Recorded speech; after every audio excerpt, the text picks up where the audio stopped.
Weekend of the NFL season with balls of fire statement wins.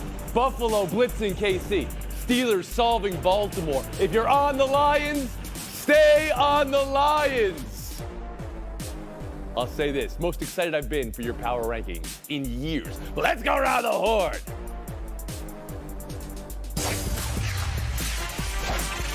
I recall one of us currently sitting on this panel called the Lions the best team in the NFL 3 weeks ago. I wonder who that was. Jim Nantz has called it the Josh Allen experience, as Amari Cooper called it after the game. Big-time player making a big-time play in a big-time game. And with it, seismic shock to the league. Kansas City's first loss in 328 days. Josh Allen's MVP case getting a boost. And home field in the playoffs sliding wide open. But also this, we've seen this before. Buffalo's fourth straight win over Kansas City in the regular season. We know how it's played out in the postseason. So around the horn, Bill Barnwell. You're a Bill. What did the Bills prove with this win?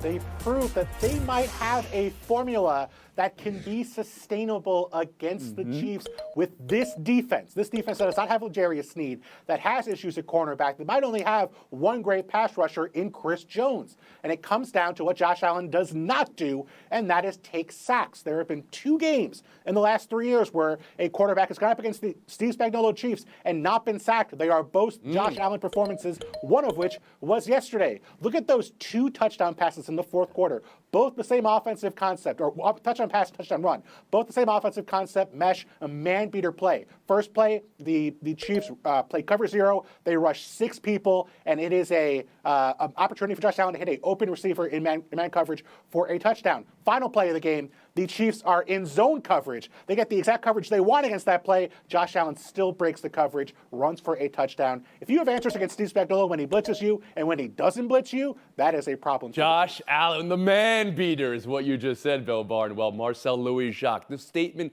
Buffalo just made.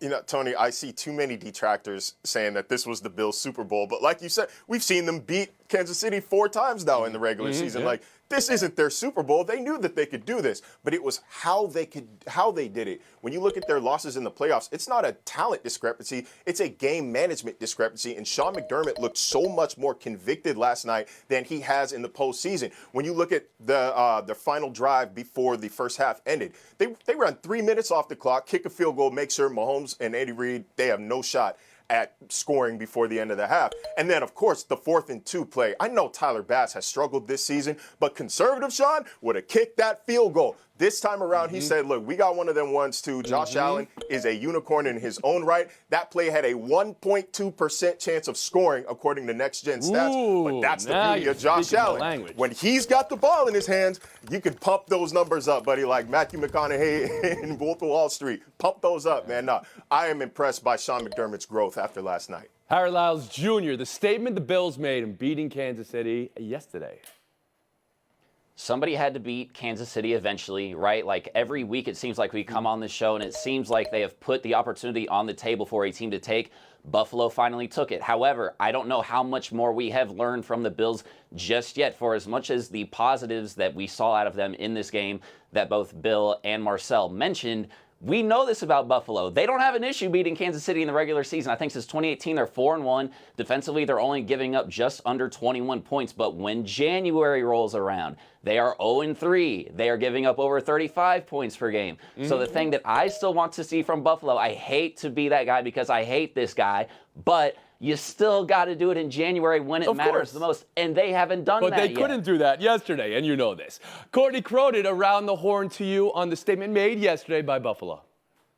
There were 2 of them. In the short term, it's Josh Allen entering the MVP mix. I saw the odds today. He's the front runner, and rightfully so. That 4th and 2, 26-yard little scamper into the end zone effectively ended Kansas City's chance of trying to mount a comeback there. But to me, this is about the longer-term effect from what we've seen already from the Bills in the regular season. They're becoming the Chiefs in the sense that it doesn't matter who enters the lineup, who's off the roster, who's on the roster. Josh Allen has been able to get the same sort of production out of this group. He's thrown 11 touchdown passes to 11 different players in 11 games this season. He did that in 2020. He's doing it again this year. And to watch this offense that was without Dalton Kincaid, Keon Coleman, Spencer Brown, 3 starters, put up 30 points on a Chiefs defense that hasn't allowed 30 points since week 4 of the 2022 season is monumentally impressive for the trajectory that they're on right now, and my number 1 team in the AFC. Josh Allen, 4th and 2, play of the year in the NFL, like Jim Nantz said in the game call, Marcel? No, that Jaden Daniels Hail Mary still takes the cake there. But in terms of what Courtney is saying, this is Buffalo's nature, though. Like, as the only panelist to have lived in Buffalo, I know they operate better with the chip on their shoulder. They operate better when it's greater than the sum of their parts, and they're not front runners and expected. So we all should have seen this coming. Courtney Cronin had Josh Allen now as the MVP favorite. Interesting. Let's talk about Lamar Jackson, the previous MVP favorite, unable to beat the Steelers again. Pittsburgh, 8-2, has them right where they want to be in the race for home field. And the Ravens falling back to 7-4 after the 18-16 Pittsburgh win. Chris Boswell game, 6 field goals. Does that make you more confident in Pittsburgh or less? And the game inside the game and how Lamar Jackson doesn't exactly look like Lamar Jackson against Mike Tomlin, against Pittsburgh. That 2-point conversion play was an example of that. The interception, of course, was not on him. Stupendous play from Peyton Wilson. We show it to you right here. But overall, Baltimore didn't look like Baltimore. Courtney, did the Steelers win this game or Ravens lose it? The Ravens lost it, and I am truly miffed, Tony, at how many times the Ravens just look like deer in headlights when they're going up against a Steelers team. And of course, your division opponent knows you better than anybody else. You face them twice a year. But the uncharacteristic version of themselves that they become when they play the Pittsburgh Steelers is just wild. Like, we've seen 9 of these games since 2020 decided by 7 or fewer points. And the mistakes that they inflict themselves with, whether it was 12 penalties, the 3 turnovers after not committing any turnovers in their last 3 games prior to this, 2 missed field goals from Justin Tucker. I don't understand what's going on with them every time they end up facing Mike Tomlin and the Steelers. And we saw it came down to 2 yards, a 2-point game. The team that ended up committing the more of the mistakes, which of course was the Baltimore Ravens, ends up on the losing side of that. Well, Barnwell, was this more about the Steelers or Ravens to you? It's about the Steelers because they do this to teams every week. They drag you down into the depths of Pittsburgh Steelers football, and they make you play the game they want to win every single week. They won with pressure, even though they only got 2 sacks on Lamar Jackson. Held him to a 4 of 13 performance, under 40 yards passing, 2.2 QBR allowed with pressure this year, the best of any team in football. They win on special teams, and everyone's going to talk about what Boswell did and what Justin Tucker did not do in the game yesterday. And they come up and they win the most important play of the game. And that 2-pointer was the most important play of the game. Nick Herbig, a backup linebacker, in for the injured Alex Highsmith, blows up the play, takes out 3 Ravens with 1 rush. That wins the game for the Pittsburgh Steelers. Harry Lyles Jr., more about the Steelers or Ravens to you?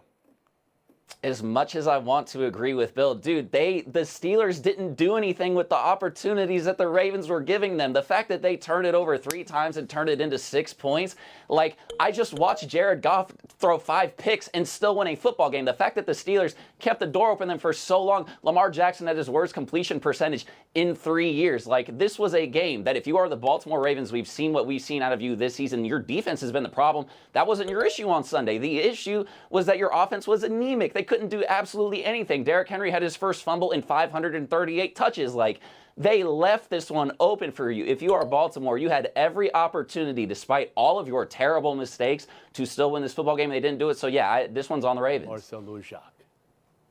Agreed, man. You lose in one of the most AFC North scores possible, 18-16, and your kicker, one of the most reliable in the NFL over the past decade, misses 2 kicks back-to-back. Like, to start the game. You hit one of those, and we're having a totally different conversation here today. But I think the Ravens played well in the red zone. I think Russell Wilson was like 2 for 9 for an interception in the red zone yesterday. Those are good numbers. You feel good about that defensively. But when Lamar's going 3 for 12 on throws 15-plus yards downfield, that's not really a winning Talk to formula. me more about that. Still Talk to me about what Lamar failed to do yesterday, Marcel. I mean, he failed to be able to push the ball downfield, and that's kind of the one thing that Ravens receivers can do, right? Rashad Bateman has his faults, but he can stretch the field. What's his name? Zay Flowers should be able to make an impact on all levels of the field. He was unable to get open yesterday. This is just, it's a good Steelers defense. They're putting pressure in Lamar's face throughout the game. I can't blame him for having a bad game, but I will blame the Ravens and their special teams unit for losing. Sounded like Courtney could when she gave the MVP nod to Allen over Lamar. Bill Barnwell on what you didn't see from Lamar yesterday. We didn't see him make plays from within the pocket, and some of that was drops. Zay Flowers had a pass that hit him in the helmet that should have been caught, but he did not have answers downfield passing in this game, and he's been so good at finding those answers, working through his progressions. The Steelers have an incredible secondary and a very good pass rush. They were not letting guys get open on Sunday.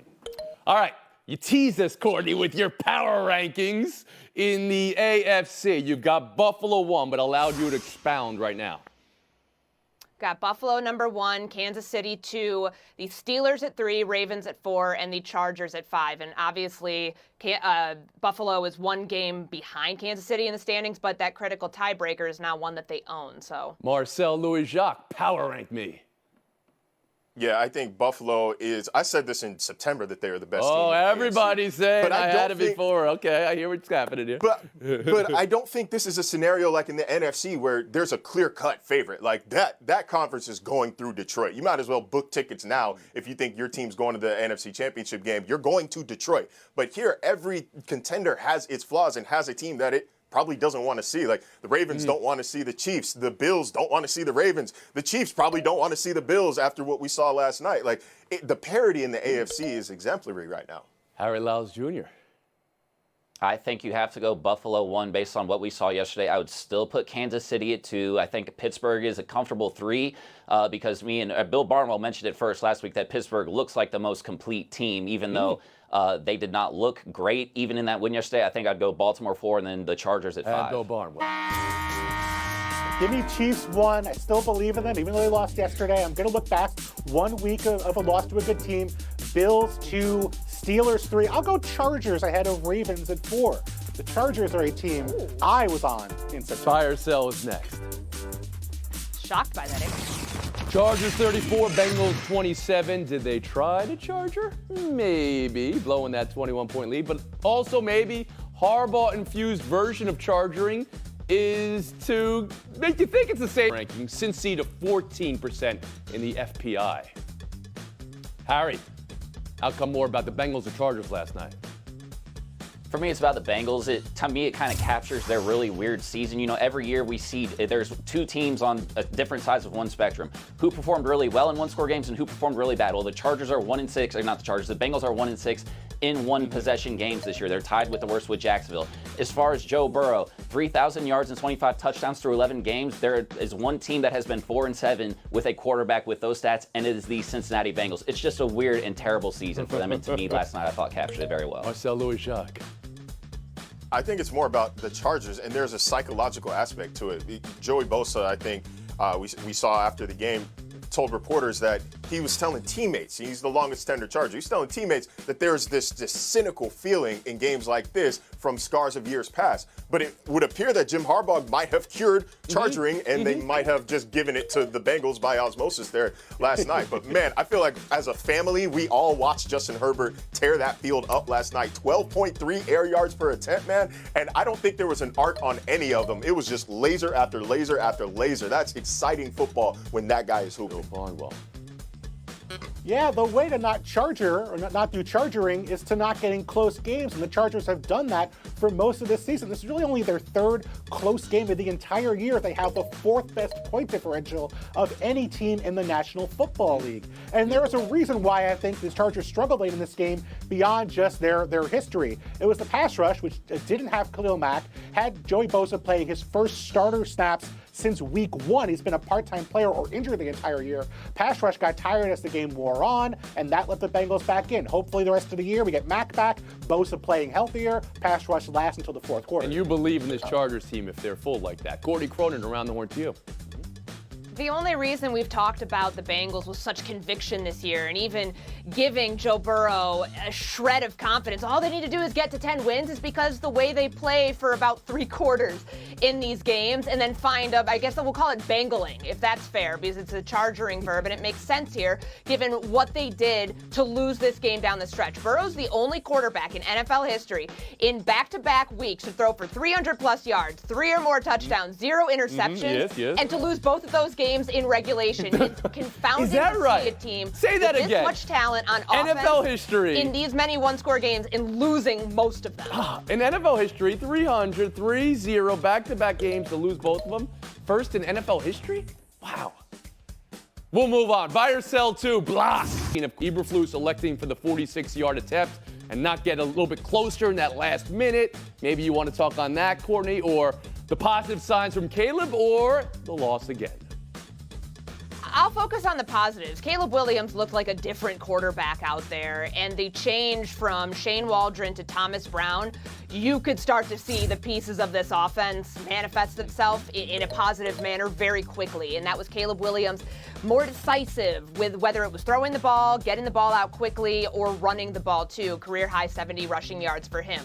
To see those 2 throws when the Bears were left for dead, a 1-point game, he takes back-to-back sacks. The 3rd and 19 throw to Roma Dunze, the 4th and 3 throw to Roma Dunze. That's big boy football right there that was then squandered by his head coach playing scared in the final moments and not getting just a little bit closer. So you think not running a play with 30 seconds left to get closer than 46 yards was a mistake? Last I checked, the closer you are to the end zone, the easier it is to throw the ball, to run the ball, or to kick the ball. Harry through Lyle the Jr.? Yeah, I agree with Courtney on that. And look, if you are in this Bears organization, if you are a fan of this organization, your North Star needs to be, does Caleb Williams look like the quarterback of the future for me? And he did look like that on Sunday. So to me, like, with, whether or not Matt Eberflus is making good decisions or not, hey man, this is not about him. This is not his party. Caleb Williams, second highest completion percentage, not in a bye week, meaning against the Jags or Panthers. We're all good to go there in Chicago. Marcel Louis-Jacques. I think Caleb Williams looked like a quarterback, a player who just got his first taste of real consequences in the professional setting. He saw, like, when we do not perform, people will be fired. Shane Waldron did not perform, and he was fired. I think Caleb took accountability among his teammates throughout the week, and he looked like it and played like it there on Sunday. But, of course, they're only going to go so far with Eberflus at the top. Bill Barnwell. Yeah, there was a very intentional plan here Courtney alluded to.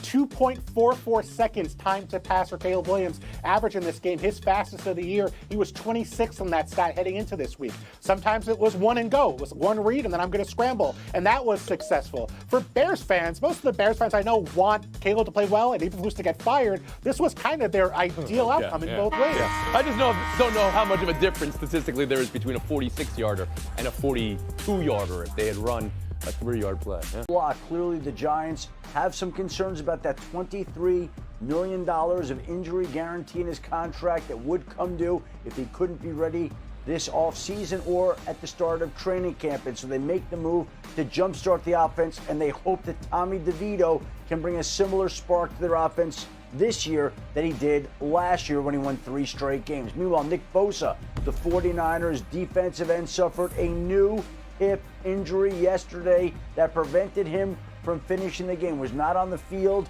during the end of the game when the Seahawks had the game-winning drive. It was a hip oblique injury. Clearly that has to be problematic for the Niners, who have already had their fair share of injuries this season. And speaking of problems, we go to Jacksonville, where it is business as usual for now. Doug Peterson conducted his weekly press conference with reporters a short time ago, confirmed that Gabe Davis, their wide receiver, is out for the year due to a knee injury, but there was no news today involving the futures of Doug Peterson or the offensive coordinator Press Taylor or any of the coaches or front office members in Jacksonville. Everybody keeps waiting to see if and when Shad Khan, the Jaguars owner, will act. To date, nothing yet, but clearly Jacksonville, after the worst loss in franchise history Sunday in Detroit, is on watch. All right, we'll keep an eye on that. And Adam, you will keep us posted. More from Adam with news throughout this show as we get you ready for Monday Night Football here from Dallas. And when we come back, Lamar Jackson's struggles continue against Pittsburgh. Is it fair to put this loss on the reigning MVP? We'll dive into that. Stick around to find out what everybody here thinks about Lamar, specifically when he faces the Steelers. That's next. Like 5 times. Because it gets better as we go. By the way, Dan busted up Marcus's whole fridge last night. This man ate you out of house and home. That's crazy. That chicken fried rice was so good. Aisha, Marcus's wife, was like, man, what are you? He even went and got the cotton candy grapes. Oh, the cotton candy grapes. Those are so phenomenal. They are, but leave them alone. They had a grilled chicken breast sushi, fried rice, cotton candy grapes. The barbecue chicken. The barbecue chicken. I was eating off the He bone. went in the pantry and found candy. Halloween candy. He got anything sweet and then disappeared. All right. And he came back with a bag of Halloween candy. Marcus, house is lovely. It's great. Marcus, who besides Dan ate on Sunday? I wanted to go with a performance, but I went with a play. Did y'all see T.J. Watt hammer Derrick Henry? This is a true definition of bust that, and I don't know who in the world drew up a play not to block T.J. Watt, but ultimately Derrick Henry had to be like, what the hell? I would have shut it down. I would have walked off the field. Shout out to number 90 and this Pittsburgh Steelers defense for what they did, but this is the literal definition of busting that. And he was on a 250-pound man. And for me, it's Justin Herbert. This isn't a guy that I think we've talked about enough this season. He's playing the game differently. He has a moxie. He has an emotion. But we all knew what he could do throwing the football. Those 2 big passes to Ladd McConkey late in the game to put them in position to win with the J.K. Dobbins touchdown. He also rushed the ball for 65 yards. And we want to see him stand across from guys like Joe Burrow and ball. We saw it last night. Moxie's such a great word. Christian after the catch as well. Shout out to Brian Gutekunst. Yeah. Man, Tua.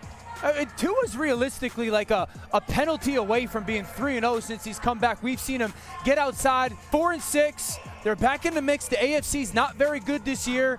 And Tua's got a little bit of like FU to him right now. I got something Easy schedule. You got a little, what you got? I was just about to say, it is great. He's playing more free. Yeah. Since the conversation he of missed the throw yesterday to Tyreek in the corner. He laughed about it. I'm telling you, that's different. I think the conversation revolving around should he play probably clicks up in him and said, I need to stop being nice. We were talking before about quarterbacks you want that's got that dog in him a little bit. And maybe he's getting a little bit more of that. All right, let's read and react with some of the latest. There's the dog. Dan's the dog. All right, Sunday's top performers. We start with Bo Nix. You guys, he threw for 4 touchdowns in the Broncos' blowout win over Atlanta. And through the first 5 weeks of the season, Bo Nix had more interceptions than touchdowns, had the 4th lowest QBR in the league, but since then it's been a turnaround. Week 6 and on, Nix not only improved his completion percentage, yards per attempt, touchdown to interception ratio, and total QBR, but they all rank top 10 in the NFL. He's also second shortest odds to win Offensive Rookie of the Year. RC, what'd you like from the Broncos rookie? What I like about him is that the offense has progressed as Bo Nix has allowed it to. When we go all the way back into the preseason, this looked like Oregon's offense, the way that they ran zone read, gave him opportunities for RPOs. And then week by week, I feel like Sean Payton has added more to his plate without taking away some of the concepts and some of the things that make him comfortable. And he's executing that at an extremely high level while starting to push the football down the field. Not a lot, but at least a little more. Let's talk about Jared Goff throwing 4 touchdowns of his own Sunday. The Lions putting up 52 points in their win over the Jaguars. We talked about the Jaguars side of that, but how about the Lions side and exactly what Goff did? Lions' 46-point win over the Jaguars is their largest in franchise history. Detroit also set franchise records for total yards and first downs. Sunday was the Lions' 4th game this season with more touchdowns than incompletions. The most such games by any team in a season since 1933. Dan, how impressive was that offense? 8 first downs. Hang on. What? I think the Lions just scored again. Oh. They did whatever they wanted. First of all, they ran another hook and ladder. That's the second time that Ben Johnson on first down, they ran any kind of run they wanted to at Jacksonville. The multiple versions of play action pass that Jared Goff hit. Jamison Williams looked like